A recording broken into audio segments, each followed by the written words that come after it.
vehicle. Kanwaljit Singh Bakshi. Thank you, Mr. Speaker, for giving me the opportunity to speak and participate and support this bill. Mr. Speaker, first of all, I would like to take opportunity to congratulate Emirates team New Zealand on winning the America's Cup, and that's a proud moment for every Kiwi. Mr. Speaker, this bill gives a lot of options to enhance how we can improve on the technology.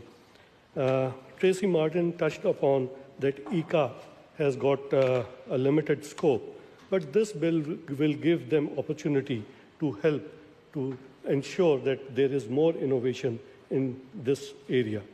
Mr. Speaker, ICA is a Crown entity responsible for encouraging, promoting and supporting energy efficiency, energy conservation and use renewable resources of energy.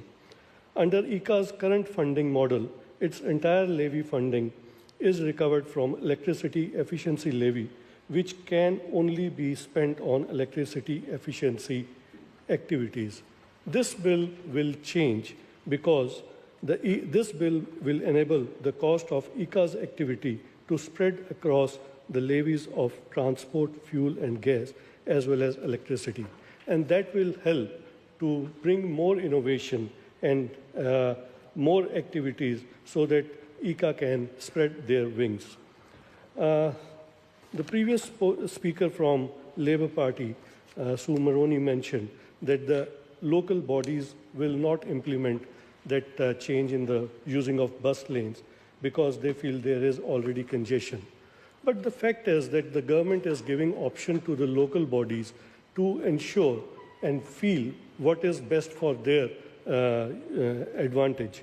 We don't want that the government in the center should implement the policies and tell them to do what is best for them.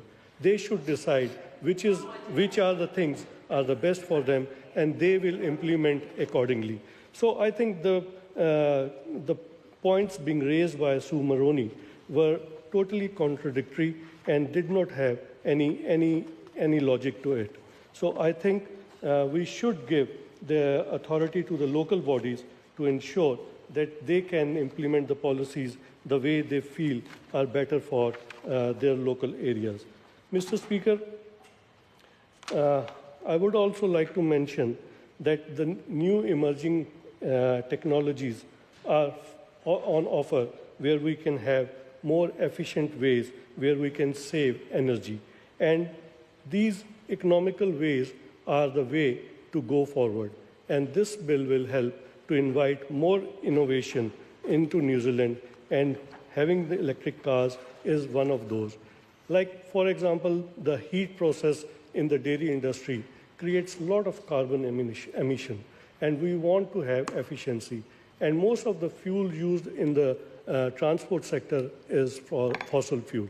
We want to encourage the cars to use electric vehicle process so that we can reduce, because we know 80% of the energy produced in electricity is from the renewable resources.